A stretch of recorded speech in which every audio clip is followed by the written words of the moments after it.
17 lits fermés et c'est toute la prise en charge des malades qui est désorganisée en Loire-Atlantique. Les soignants de l'hôpital psychiatrique de Blain, au nord de Nantes, sont descendus dans la rue pour faire entendre leur désarroi et leur inquiétude. Ça représente presque 25% des capacités d'admission de l'hôpital. Voilà. Les conséquences ? Alors les conséquences, elles sont dramatiques. Nos collègues sont dans l'obligation de tenir à bout de bras des situations, des patients qui nécessiteraient normalement, habituellement, des hospitalisations et ils ne peuvent pas les hospitaliser.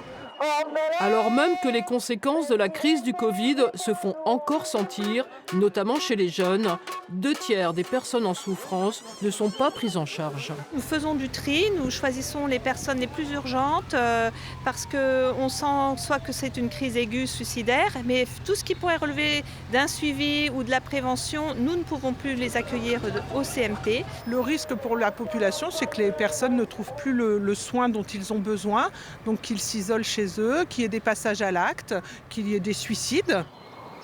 À l'hôpital de Blain, il manque actuellement 11 médecins. 8 postes sont ouverts au recrutement, sans succès. Les internes choisissent de moins en moins la spécialité de psychiatrie. Et quand ils choisissent la psychiatrie, ce n'est pas forcément pour venir travailler à l'hôpital public. C'est plutôt pour s'installer en libéral ou pour travailler en clinique. Je pense que l'hôpital public est moins attractif et un des axes de travail serait d'améliorer sensiblement la rémunération des praticiens hospitaliers en hôpital public. L'hôpital couvre un territoire majoritairement rural. 8000 patients y sont suivis chaque année et la demande de soins augmente, un constat partagé par tous.